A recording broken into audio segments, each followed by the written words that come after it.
कियारा अपने पिता की इकलौती बेटी थी और शुरू से ही बहुत भोली और लापरवाह थी। कियारा को बच्चों से बहुत प्यार था। गली में छोटे बच्चों को खेलते देखती तो उन्हें पकड़ पकड़ कर अपने घर ले आती और उनके साथ खेलने लगती। उसकी माँ उस पर हमेशा चिल्लाती रहती थी, कियारा मैं तुम्हारी इस आदत से बहुत परेशान हूँ। मोहल्ले के बच्चों को अपने घर ले आती हो और उनके माता पिता हमारा दरवाजा खटखटा कर कहते हैं कि पता नहीं हमारे बच्चे कहाँ चले जाते हैं। आपकी बेटी बिना बताए हमारे बच्चे को अपने घर ले आती है, तुम्हें चाहिए क्या?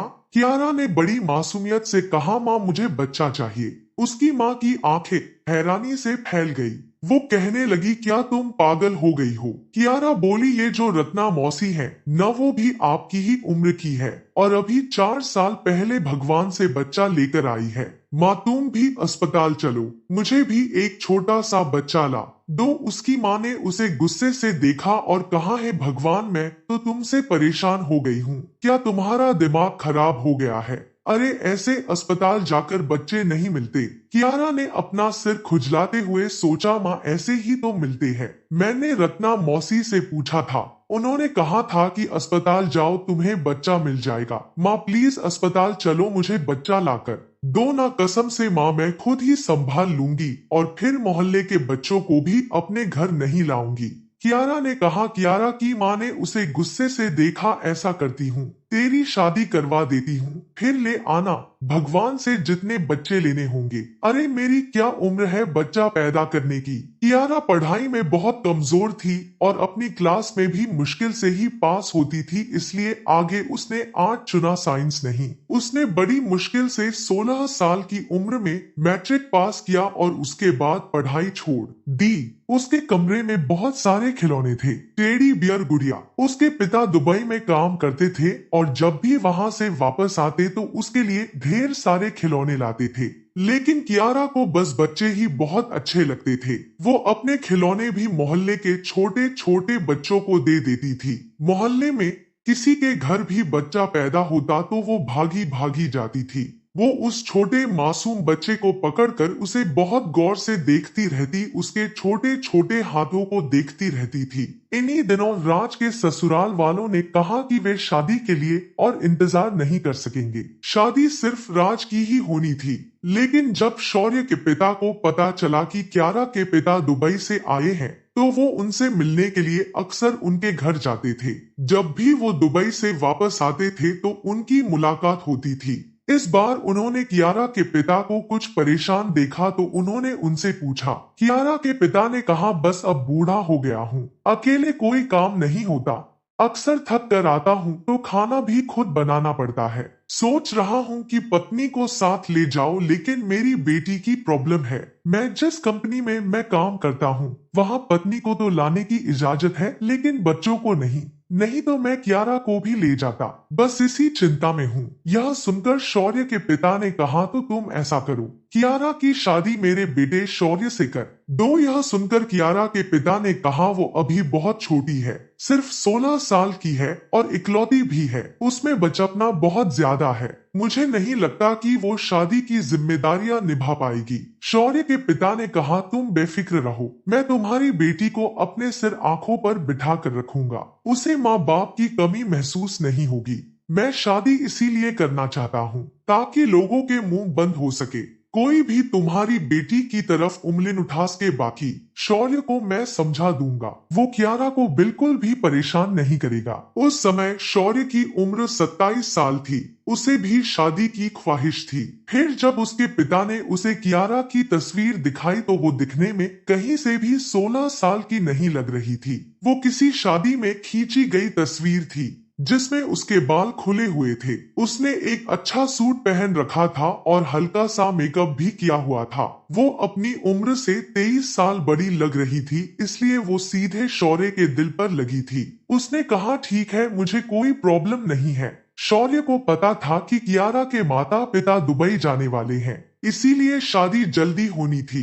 राज के साथ उसकी भी शादी की तारीख उसी दिन तय हो चुकी थी। शौर्य की बड़ी ख्वाहिश थी एक बार उसकी मुलाकात कियारा से हो जाए, लेकिन यह मुमकिन नहीं था।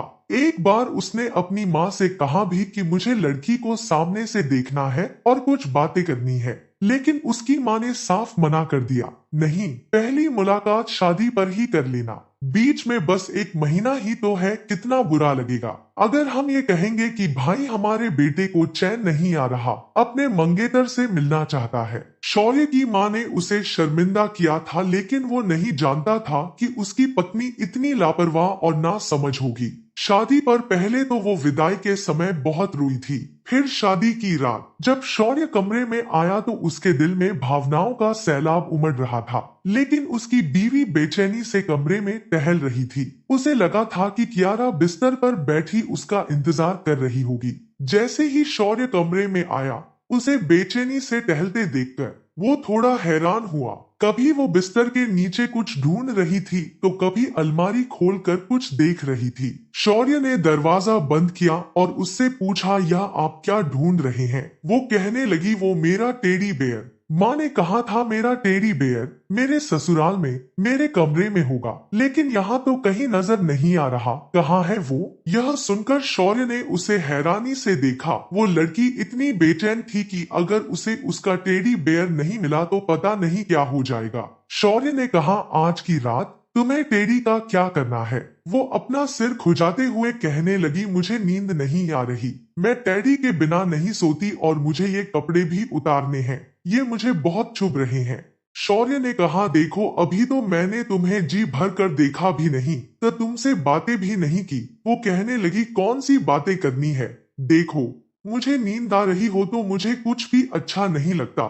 मुझे अभी बहुत जोर से नींद आ रही है, मुझे सोना है, मुझे मेरा टेडी लाकर दो ना। उसकी आंखों से भी लग रहा था कि उसे नींद आ रही है। शौर्य को उसकी हरकतें कुछ अजीब लगी। शादी के बाद लड़कियां कुछ शर्माती हैं, झिझकती हैं, घबराती हैं, लेकिन उसमें ऐसा कुछ भी नहीं था। न तो शादी की रात के हिसाब से उसके चेहरे पर कोई शर्म थी, न ही कोई झिझक। शौर्य तुरंत अपने कमरे से बाहर आया।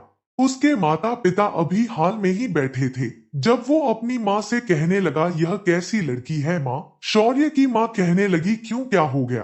वो कहने लगा, अजीब बातें कर रही है, सोना है, मुझे टेडी चाहिए, टेडी के बिना सोंगी नहीं, मुझे तो यह कुछ अजीब सी लग रही है। शौर्य की बात सुनकर उसकी माँ हंसने लगी। वो कहने लगी, नहीं, ऐसी बात नहीं है, वो अपने माँ बाप की बहुत लाडली है ना, फिर कोई छोटा भाई बहन भी नहीं है, इसलिए खिलौनों से खेलने की आदत है, धीरे धीरे समय के साथ ठीक हो जाएगी, तुम उसे थोड़ा समझने की कोशिश करो, फिर वो उतनी उम्र की भी नहीं है, तुमसे 10 साल छोटी है। यह सुनकर शौर्य के होश उड़ गए। वो कहने लगा, क्या मतलब? वो बेचारा तो अनजाने में ही मुश्किल में पड़ गया था। उसने कहा, आपका मतलब है यह 15 या 16 साल की लड़की है? उसकी माँ कहने लगी, हाँ बेटा, बस 6 महीने पहले ही इसने मैट्रिक पास किया है। वो कहने लगा, दिखने में तो नहीं लग रही। उसकी माँ कहने लगी, लेकिन इतनी ही है, बस बचपन बहुत ज्यादा है, उसमें वो बच्चों के साथ ही खेलती थी और उठती बैठती थी,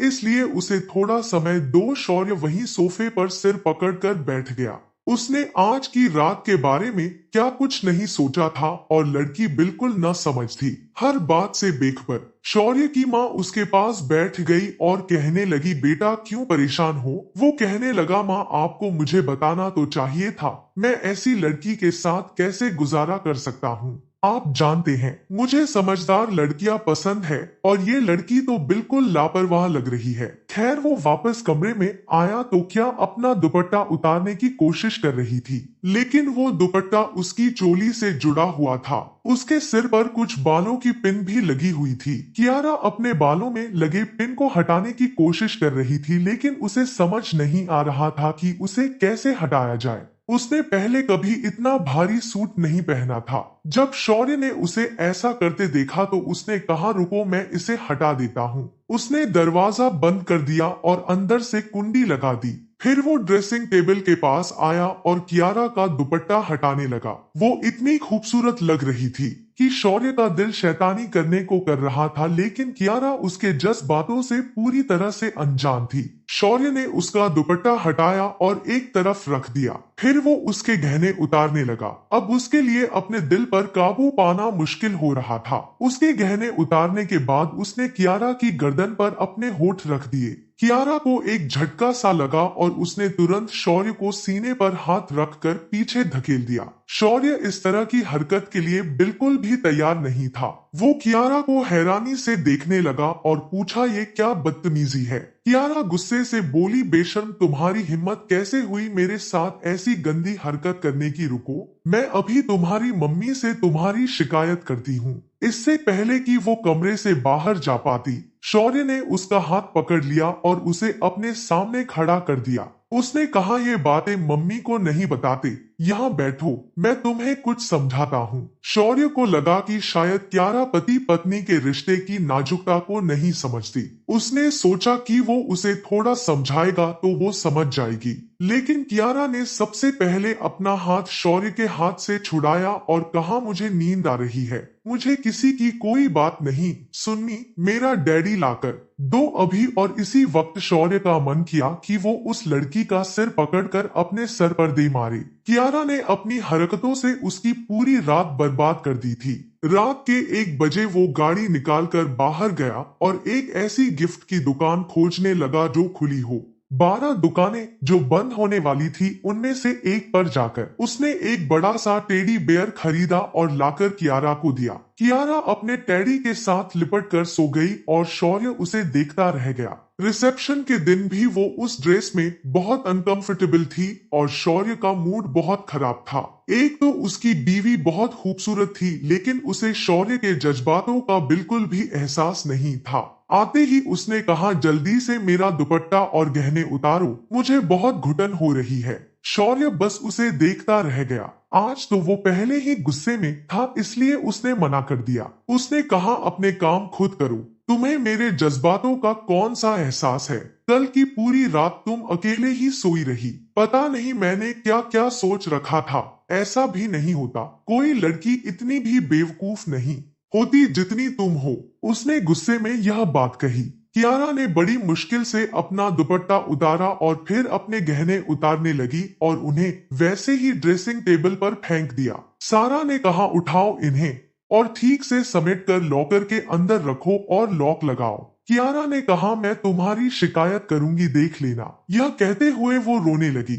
मम्मी ने कहा था कि तुम्हारा दूल्हा बहुत अच्छा होगा, तुम्हें डांटेगा नहीं, तुम वहाँ बहुत खुश रहोगी। तुमने तो मुझे दूसरे ही दिन डांटना शुरू कर दिया। शौर्य को अपनी गलती का एहसास हुआ। उसने गहरी सांस ली और उसके पास चला गया। वो भी क्या करता, अपने जज्बातों के हाथों मजबूर था। फिर उसने उसके आंसू पहुंचे और कहा, अच्छा नहीं डांटता। फिर शौर्य ने खुद ही उसके गहने बॉक्स में डालकर लॉकर में रख दिए। तब तक कियारा ने अपनी अलमारी से आरामदायक कपड़े निकाले और वॉशरूम में चली गई। ढीली ढाली शर्ट और ढीले ढाले ट्राउजर पहनकर उसे कुछ सुकून मिला। हाथ मुंह धोने के बाद वो कमरे से बाहर आई, 2 चोटियां बनाई और अपना टेडी पकड़कर बिस्तर पर लेट गई। चौरे की तो उसे देखकर नींद ही उड़ गई थी। पता नहीं वो इतने आराम से कैसे सो जाती थी। वो कियारा के पास आया और कहने लगा, थोड़ी देर बातें करें, लेकिन वो जम्हाई लिए जा रही थी। उसने कहा, नहीं मुझे नींद आ रही है, कल बातें कर लेंगे न। मम्मी मुझे 10 बजे सुला देती थी और अब तो 1 बज रहा है। वो नींद से बेहाल हो रही थी और उसकी नींद से भरी आंखें शौर्य का चैन चुरा रही थी। जब उसका बस नहीं चला तो तकिया ठीक करके वो भी बिस्तर पर लेट गया, लेकिन कियारा को इसकी परवाह तक नहीं थी। रात में जब वो गहरी नींद में सो गई तो शौर्य ने उसका टेडी धीरे से हटाया। उसकी खूबसूरती को देखकर उसके दिल में बहुत कुछ हो रहा था। वो कब तक अपने जज्बातों पर काबू पाता, इसलिए वो उसके तकिए पर अपना सर रखकर उसके साथ लेट गया और उसे अपनी बाहों में भर लिया। लेकिन किसी की बाहों में खुद को कैद महसूस करके कियारा की आंख खुल गई। तब तक उसे अपने चेहरे पर शौर्य की गर्म सांसें महसूस होने लगी थी। उसने तुरंत शौर्य के सीने पर हाथ रखकर उसे पीछे धकेला और कहा, पीछे हटो, यहाँ क्या कर रहे हो? वो कहने लगा, प्लीज कियारा, मुझे अपने करीब आने दो, ना रहा नहीं जा रहा। मुझे इतना तो हक है कि मैं तुमसे सुकून हासिल कर, मुझसे रहा नहीं जा रहा। मेरी भी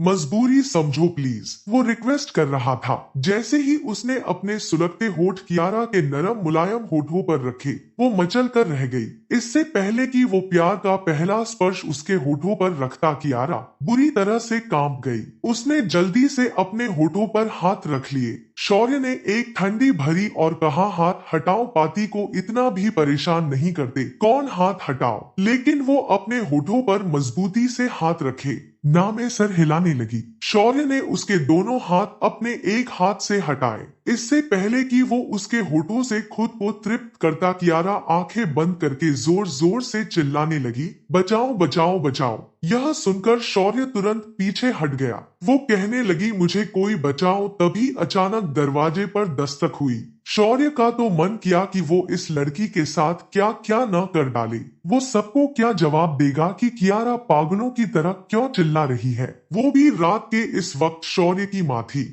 उन्होंने पूछा, क्या हुआ? दरवाजा खोलो। कियारा ने झट से शौर्य को खुद से पीछे किया, जल्दी से खड़ी हुई और दरवाजा खोल दिया। तब तक शौर्य भी उछलकर बिस्तर से नीचे उतरकर खड़ा हो चुका था। उसे समझ नहीं आ रहा था कि इस स्थिति को कैसे संभाले। तभी कियारा ने कमरे की लाइट जला दी और रोते हुए शौर्य की माँ के गले लग गई। उसने कहा, यह जो मेरा दूल्हा है न, यह बहुत गंदी हरकतें करता है। यह सुनकर शौर्य की माँ नजरें चुरा कर रह गई और शौर्य इतना शर्मिंदा था कि उसका मन किया कि वो कहीं चला जाए। उसकी माँ ने कहा, बेटा क्या हुआ? कियारा कहने लगी, यह मेरे साथ। इससे पहले कि वो अपनी सारी पोल खोल पाती, शौर्य तुरंत अपनी माँ के पास आया और कहा, कुछ नहीं हुआ मम्मी, ऐसा करो आप इसे अपने कमरे में सुला लो। इसे थोड़ी अकल दो। मुझे पता होता कि आप लोग मेरे साथ ये सब करने वाले हो तो मैं सच में शादी से मना कर देता। बहुत बेवकूफ किस्म की लड़की है ये। यह कहकर वो अपना तकिया उठाकर बाहर चला गया और दूसरे कमरे में जाकर लेट गया। वो अपना दिल जला रहा था। दूसरी तरफ कियारा रोए जा रही थी। शौर्य की माँ ने उसे चुप करवाया। वो उसे क्या समझाती? वो कुछ समझना ही नहीं चाह रही थी। उन्होंने बहुत कहा कि वो तुम्हारा पाती है, अगर वो तुम्हारे पास आता है तो कोई बात नहीं। लेकिन कियारा कहने लगी, नहीं, वो बहुत गंदा है। आपको नहीं पता उसने मेरे साथ क्या किया है। अपने बेटे के बारे में इस तरह की बातें सुनने के मूड में वो बिल्कुल नहीं थी। हर रिश्ते का एक लिहाज होता है। अच्छा ठीक है, तुम चुप तो हो जाओ, रो क्यों रही हो? वो बोली। उसने मेरा टेडी भी पीछे फेंक दिया। फिर उसने अपने टेडी को उठाया और गले लगा लिया। कियारा ने पूछा, मैं सो जाऊं? उसकी सांस बोली, हाँ लेट जाओ। कियारा ने पूछा, आपका बेटा तो नहीं आएगा ना कमरे में? मुझे तो उससे डर लगता है। उन्होंने कहा, नहीं आएगा, मैं उसे मना कर दूंगी, तुम सो जाओ। यह सुनकर कियारा को कुछ राहत मिली और वो दोबारा बिस्तर पर जाकर सो गई। शौर्य की माँ भी अपने कमरे में चली गई। सुबह नाश्ते के समय जब शौर्य दूसरे कमरे से बाहर आया तो सरीना और राज दोनों उसे देख रहे थे। राज ने उसे छेड़ा, क्या बात है दूल्हे राजा, ये अलग कमरे का क्या सीन है? शौर्य पहले ही गुस्से में था। उसने कहा, जब किस्मत खराब होती है न तो दूसरे कमरों में ही सोना पड़ता है। ये कहते हुए वो टेबल पर बैठ गया। शौर्य की माँ ने नाश्ता परोस दिया था। वो बोली, शौर्य चुपचाप नाश्ता करो। वो चुपचाप बैठ गया, लेकिन अपनी माँ को शिकायत भरी नजरों से देख रहा था। कुछ देर में सलवार सूट पहने कर भी कमरे से बाहर आ गई। वो शौर्य की माँ के पास बैठ गए। सरीना ने कहा, अरे यहाँ क्यों बैठी हो? अपने पाती के पास बैठो और उन्हें नाश्ता दो, बेचारे अकेले ही खुद नाश्ता कर रहे हैं। शरीना खुद भी नाश्ता कर रही थी और राज को भी खिला रही थी। कियारा ने कहा, मुझे नहीं बैठना इसके पास, ये बहुत गंदा है। शौर्य की तो ब्रेड गले में अटक गई थी, कहीं वो रात वाली कोई बात सबके सामने ना कह दे। तभी शौर्य के पिता भी नाश्ते के लिए आकर बैठ गए। शौर्य की माँ ने कियारा के कान में कहा, बेटा चुपचाप नाश्ता करो, ऐसी बातें किसी से नहीं कहते और सबके सामने तो बिल्कुल नहीं कहते। खबरदार जो तुमने किसी से कुछ भी कहा। कियारा के माथे पर बल पड़ गए। उसने चुपचाप अपनी प्लेट में आमलेट डाला और ब्रेड के साथ खाने लगी। नाश्ता करने के बाद कियारा घर के लॉन में आ गई। रंग बिरंगे फूल देखकर उसके चेहरे पर मुस्कान आ गई। वो जल्दी से गुलाब, चमेली और गेंदे के फूल तोड़कर अपने दुपट्टे में भरने लगी। शौर्य बाहर आया और पूछा, ये क्या कर रही हो? कियारा ने कहा, इसका गुलदस्ता बनाऊंगी, मुझे बहुत अच्छा लगता है। उसके साफ सुथरे चेहरे पर मासूमियत देखकर शौर्य फिर से अपना गुस्सा भूल गया। उसने कहा, लाओ एक गुलाब तुम्हारे बालों में लगा दूं। लेकिन वो पीछे हट गई। उसने कहा, जी नहीं, तुम बहुत गंदे हो, मैं तुम्हें अपने पास भी नहीं आने दूंगी। शौर्य ने कहा, अच्छा, कब तक मुझे अपने पास नहीं आने दोगी? एक न एक दिन तो मैं तुम्हारे पास जरूर आऊंगा, और जिस दिन आऊंगा न उस दिन तुम्हारी जान निकाल दूंगा। मेरे सब्र को मत आजमाओ। यह कहकर वो अपने दोस्तों के पास चला गया। कियारा ने सारे फूल इकट्ठे किए और अपने कमरे में रखे गुलदान में डाल दिए। शाम को जब शौर्य अपने दोस्तों से मिलकर वापस आया तो देखा कि 11 कमर पर दुपट्टा बांधे मोहल्ले के बच्चों के साथ क्रिकेट खेल रही थी। हालांकि वहां बड़े बंगले बने हुए थे, लेकिन अक्सर शाम को लड़के लड़कियां बाहर आ जाते थे। कोई बैडमिंटन खेलता तो कोई क्रिकेट, और वो बच्चों के साथ बच्ची बनी खेल रही थी। 11 को इस हालत में देखकर शौर्य को बहुत अजीब लगा, क्योंकि उसके दोस्त उसे गाड़ी में घर तक छोड़ने आए थे। वो इन्हीं सब बातों में उलझा हुआ था जब गेंद उसके दोस्त की गाड़ी के बोनट पर लगी। उसका दोस्त बोला, यह कौन बदतमीज है? लेकिन जैसे ही शौर्य की नजर सामने पड़ी, उसके होश उड़ गए, क्योंकि उसके दोस्त तो उसकी बीवी से मिलने के लिए आ रहे थे और भाभी जी गली में बच्चों के साथ क्रिकेट खेल रही थी। शौर्य का दोस्त कहने लगा, बड़ी अजीब लड़की है, इतनी बड़ी होकर बच्चों के साथ खेल रही है। शौर्य तो शाम के मारे नजरें ही नहीं उठा पा रहा था। फिर वो गाड़ी से नीचे उतरा और कहने लगा, अच्छा ठीक है, तुम लोग जाओ। उसके दोस्त बोले, ऐसे कैसे जाए? तुम तो कह रहे थे कि अपनी बीवी के हाथ की चाय पी लाओगे, हम भाभी के हाथ की चाय पिए बिना थोड़े ही जाएंगे। वो कहने लगा, अभी जाओ,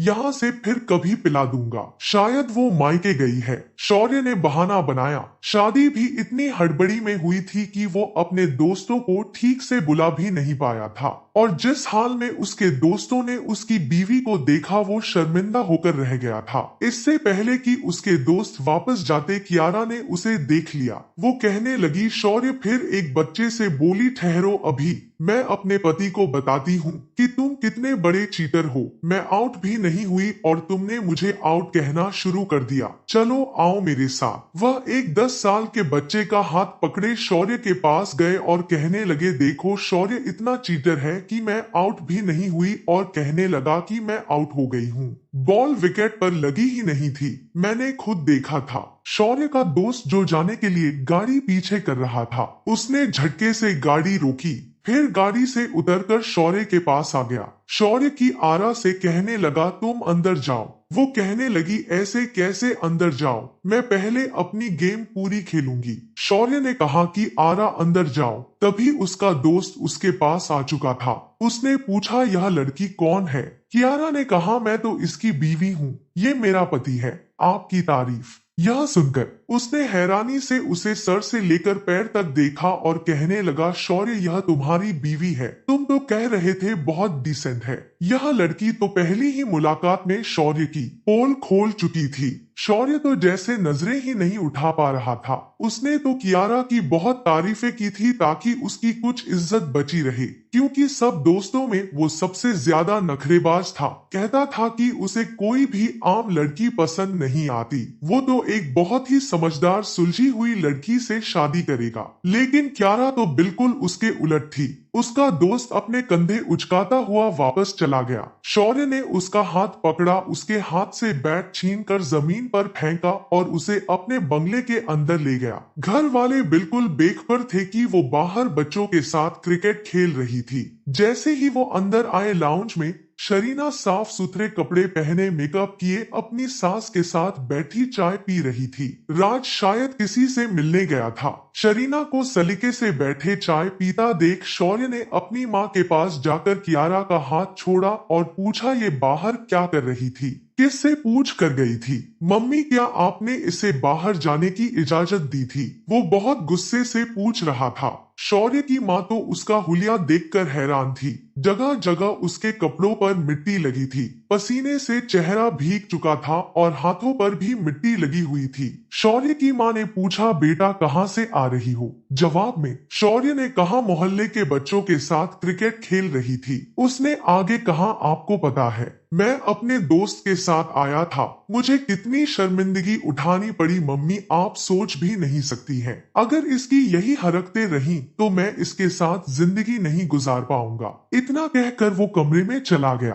कियारा ने कहा, मुझे भी इसके साथ नहीं रहना। मुझे आप मेरे मम्मी पापा के घर छोड़ दो। जब देखो डांटते ही रहते हैं, ये मत करो, वो मत करो, यहाँ मत बैठो, वहाँ मत बैठो, मुझे नहीं रहना इसके साथ। शौर्य की माँ ने कहा, इधर आओ, मेरे पास आकर बैठो। वो कहने लगी, देखो बेटा तुम्हारी शादी हो गई है। कियारा ने कहा, तो क्या हो गया है? शादी ही तो हुई है उसकी। सास ने कहा, शादी के बाद लड़कियां ऐसे मोहल्ले के बच्चों के साथ क्रिकेट नहीं खेलती, तुम अब बड़ी हो गई हो। कियारा ने कहा, हाँ तो मैं तो अपने घर में भी बच्चों के साथ क्रिकेट खेलती थी। क्रिकेट खेलना कोई गुनाह थोड़ी है। शौर्य की माँ ने समझाने के बाद भी कियारा पर कोई खास असर नहीं हुआ। एक बार वो बाहर गली में खड़ी थी, जब सामने वाले बंगले से कुछ बच्चे बाहर आए। एक बच्चे ने एक छोटे से लगभग 89 महीने के बच्चे को पकड़ा हुआ था। 89 महीने के बच्चे को देखकर कियारा तुरंत उस घर के पास चली गई। उसने उस बच्चे से कहा, लाओ इसे मुझे दो। उसने कियारा को बच्चा पकड़ा दिया।